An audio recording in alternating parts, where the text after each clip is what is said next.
You know who it is, the whore flick, digger ditch, Super 6 Big Mitch. And I'm kicking in doors with those 3 O's. And I'm bringing 28 101s because we Vegas sons. It's the Chronicles. And you in the Meadowlands. Yeah, you in the Meadows, man. And you already know what made me. 530, what that mean? Oh, that boy, that's it, baby. Oh, I'm close. Dang. But you already know my slogan. You know it's a hear me up under here. You hear me? Nah, welcome to Vegas Chronicles with the host, Super 6 Digger Ditch. And y'all know what we do. We kick actual factuals with no additives or no preservatives. Just raw and uncut. Like what? Like summer sausages and crackers. But you know what? I got to do it anyway. Hubba-dub, scrub, 22-inch gold Dana Danes, and Big Bolo Yang can never be on my claims, man.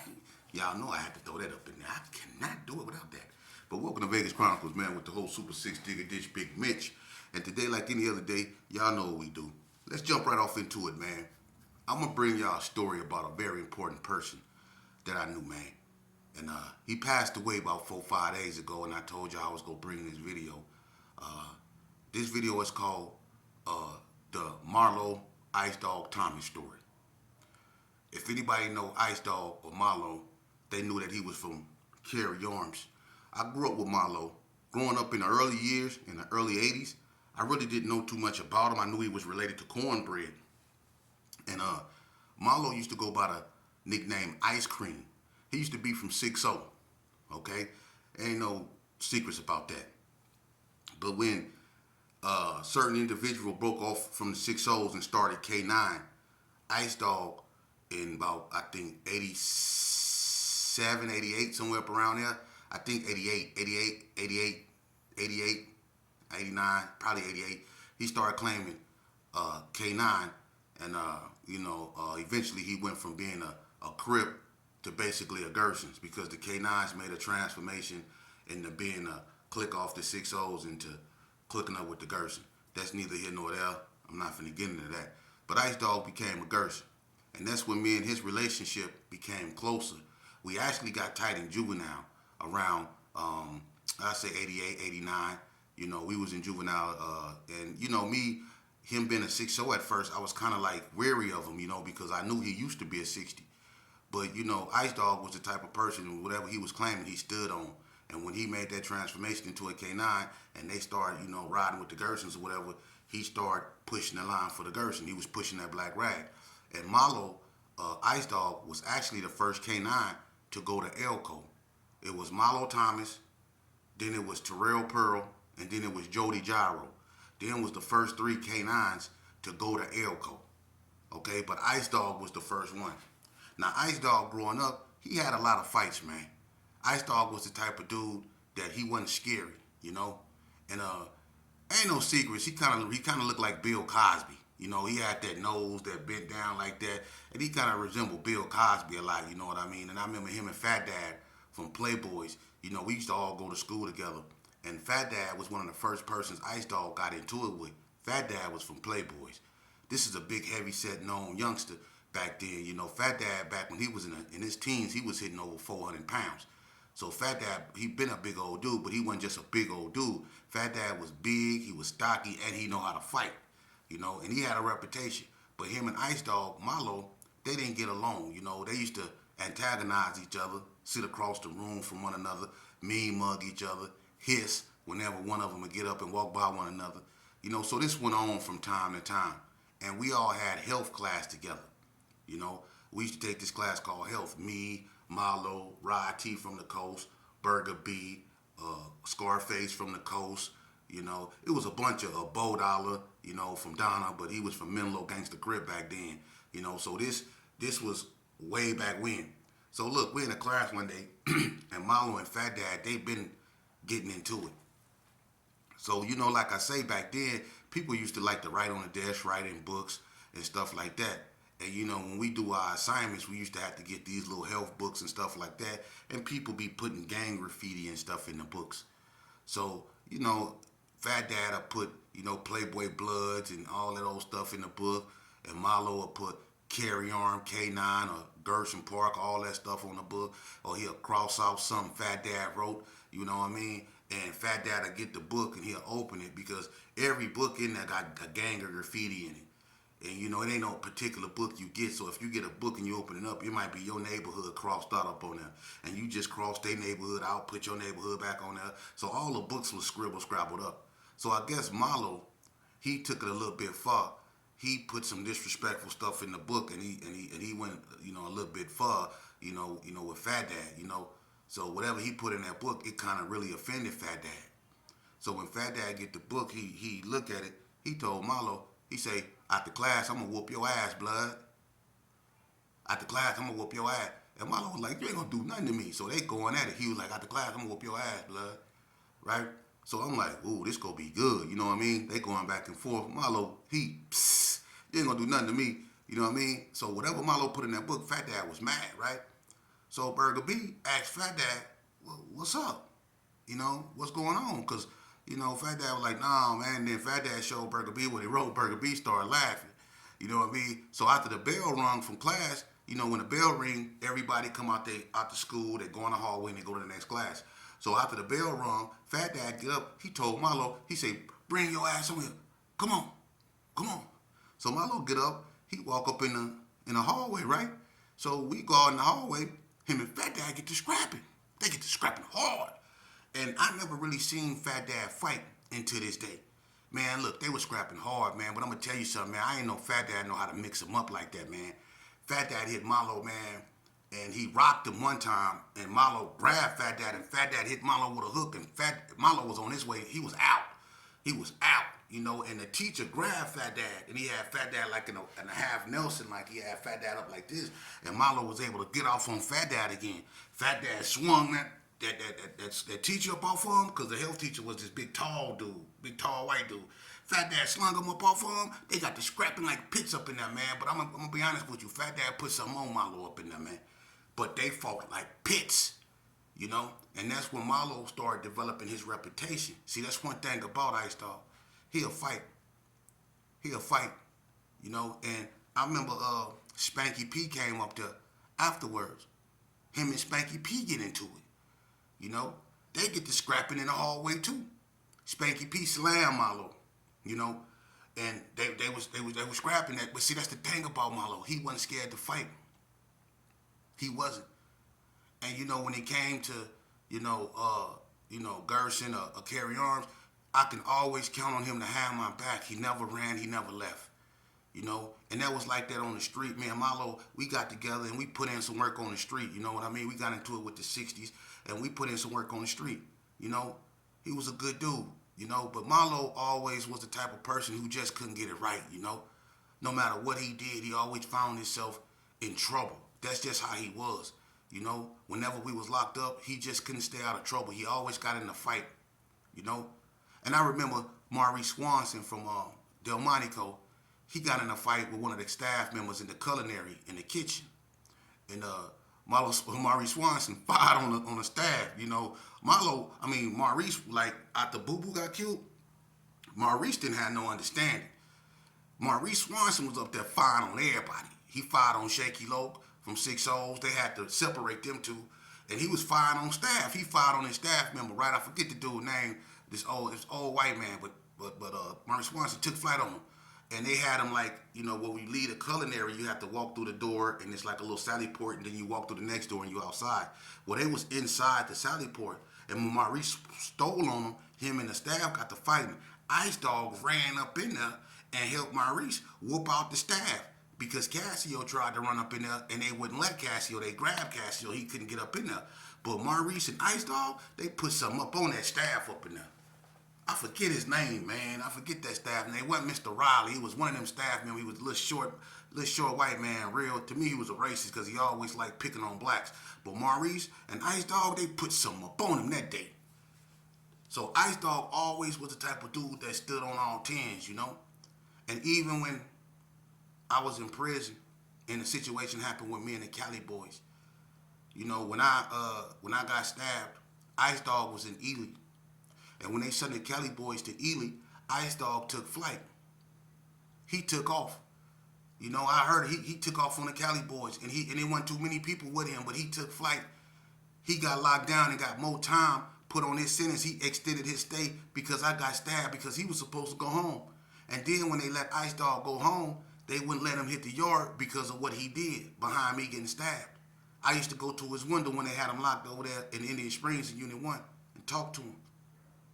You know, he was a good dude. Ice Dogg got out and he came back to prison. You know, and I asked him, you know, I mean, dang, how you just get out and come back so fast, you know? And that was telling me right then and there, he just couldn't connect with society. Ice Dogg, like me, he been in and out of institutions his whole life. So it was hard for him to readjust to society. He kept coming back to prison. But it was something about the last time he came back to prison. It was just something about it. We used to talk, and he used to tell me, he used to try to hang out with Bread, but Bread wasn't the same because Bread was shot all up. He was crippled. So Ice Dogg was like, he was on something else, and he just couldn't, he just wasn't right in the head, man, and so what ended up happening is, he got back out, he kicked it with me on Indian Springs Yard, and what ended up happening is, Ice Dogg got caught up. We all went to the hole. And Lil J Mac that caught the case with Shiesty, J Wack, and Lil Mike, he was going to court, and we was all in Unit 8. Ice Dogg was back there in the hole, and it was this police, his name was Wolf. He used to wear suspenders, the same one Doc Rock knocked out, right? J Mac was coming back from court, and I guess whatever they did in court, J Mac wasn't feeling it. So the police and J Mac a youngster, little skinny youngster, they get into it. He tell J Mac to lock down, but J Mac trying to get a grievance. He tell the police, I ain't locking down until I get a grievance. So the police put his hands on J Mac. But while he do that, Ice Dogg was outside his room, mopping his room out.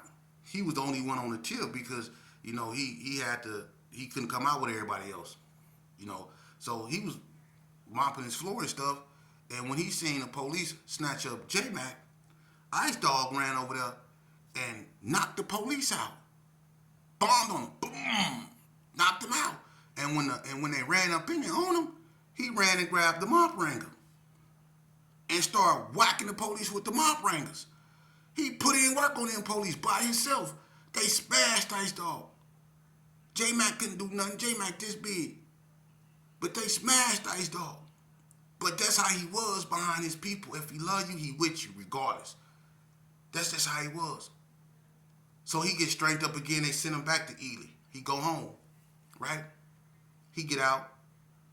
He get a job at what was known as the Lone Star Steakhouse, right there on Rainbow and I think Cheyenne. And I guess, Ice Dogg, like I say, he had trouble integrating in society. I don't know if he was institutionalized, but he got fired. And whatever happened, he went back up there to try to get his job back. And what ended up happening is when he went up there, he got into it with the manager for whatever reason. And he ended up robbing the manager and unaliving 2 employees. So now, Marlo got arrested for unspeakable stuff, right? Because the way he unalived the employees, it was brutal, all right? So they gave Marlo capital punishment. He was on death row, And even while on death row, Marlo still wouldn't stop. He was fighting his case from death row. It was high profile. It was all over the news, He went in there. He robbed the manager, stabbed up the employees. He's sitting on death row now. So they bring him down to High Desert State Prison. He fighting his case. He trying to get off, death row. But while he was in the hole, he get into it with this female CO by the name of Miss Height. Her name used to be Miss Sierra, but she changed it to Miss Height because she married a CO named Hike. And now everybody remember Sergeant Hike and Lieutenant Hike, the son and the father, the two racists. She married one of them, right? So her and Marlo, they get into it. And they getting into it to the point to where she didn't even feed Marlo sometimes. When they had dinner, she wouldn't feed Marlo. She wouldn't feed Ice Dog. That's how bad it got. So one day, when they were serving dinner or whatever, I guess she let it go or just wasn't thinking about it. So one day she was coming by Marlo's room and he kept his tray. He didn't eat it because he thought she did something to it. He wouldn't eat the food she made no way. So when it was Chili Mac, and when they bought him his tray, he kept it. And so when she went around to lock the flaps back, he took his tray and he slapped her all up in the chest area and face with that Chili Mac. He slapped her with it. Bow! So that's really on. They call the goon squad back there. Marlo get down with the goon squad. And so he tell LeBron, I'm going to get you. I'm going to get you again. So now they really beefing. So they was going back and forth. So when Marlo went to court, they bought that CO who he hit with that tray, Miss Sierra. They bought her down there to testify against him. And she was one of the reasons why they denied his motion to get off death row. Because of what he did to her. So Marlo was stuck on death row. And he was on death row for probably, he been on death row for a long time, almost 20 years. And unfortunately, after the riot with the Southsiders and the whites in Ely, they switched the prison system and death row was moved from, I guess, Ely Max to High Desert State Prison. So it can be in a more secure area because High Desert State Prison is a more secure prison. So they did a big swap and they brought Marlo down there. Marlo was sick. I didn't know, but he was sick. And they sent him out there to Centennial Hospital. To make a long story short, man, Marlo ended up passing away in the hospital. And it's sad because, I knew Marlo, I knew Marlo. And to me, Marlo was a funny, he was full of life, man. He was cool. He just believed in what he believed in, and just like everybody else, he stood on what he stood on.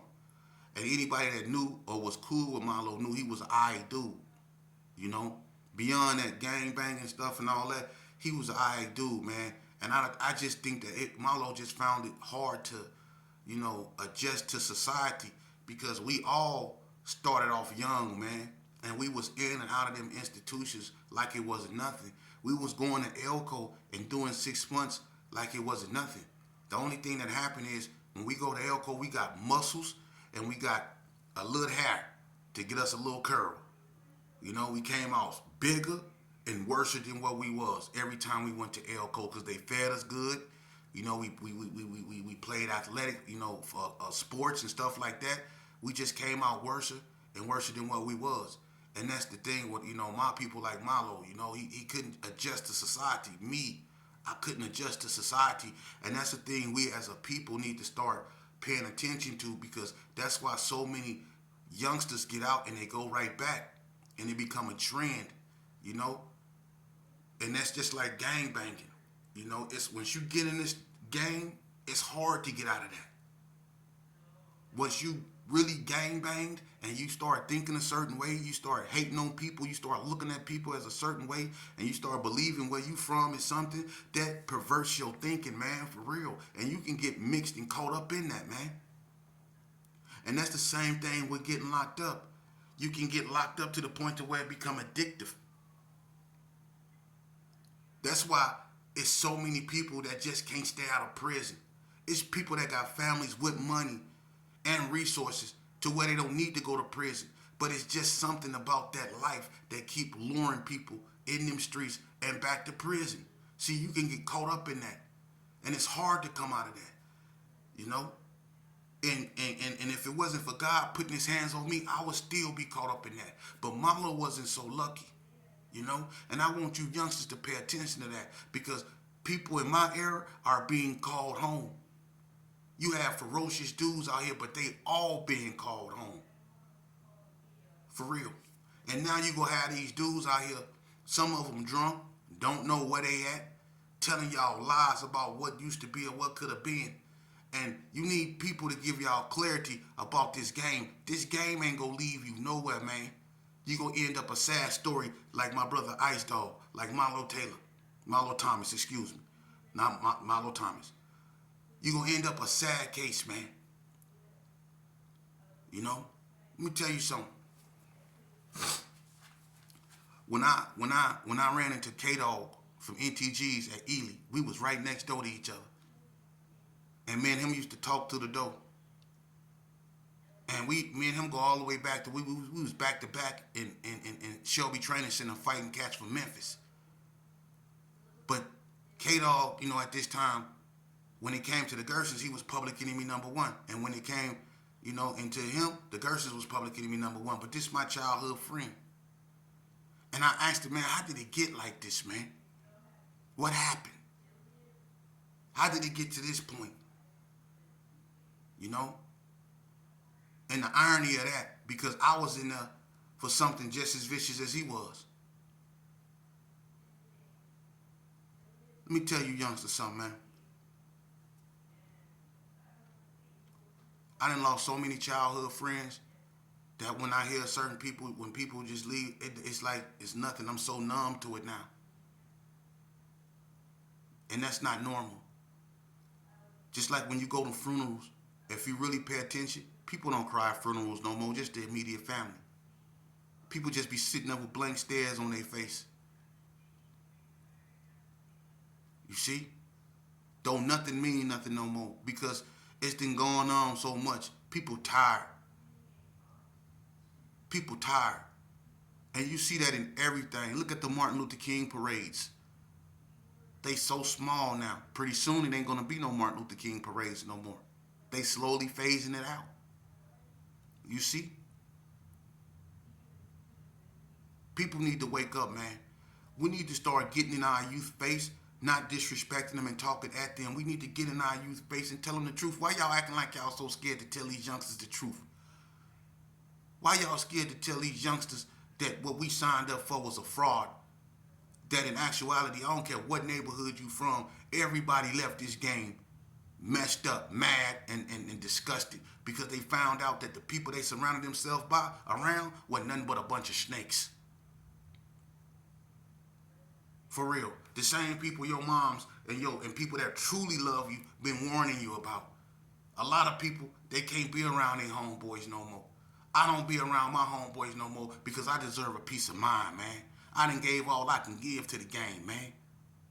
When it came to being on the front line, can't nobody say Little Sheepdog wasn't there. Wasn't pushing the line. Sometimes I was pushing the line all by myself, man. And everybody, and I ain't even gotta say that. My so-called enemies, they knew that. I was pushing the line. Really. By myself, man. And I wore the scars of it all on my face. I still had the nightmares. You see? I still go through mental trauma behind that. And can't no homie give me no medicine to heal me. I had to get away from that madness. I had to get away from them. And I had to get next to God. For real. And I'm keeping it 100 with y'all, man. When it come to putting in work, I've been there and I done that, man. For real. And I done tore apart families. I done tore apart my families. I done tore up my community. You know? I done went up in there and let them people drug me up and stuff like that and label me something I wasn't. They really tried to take my mentality.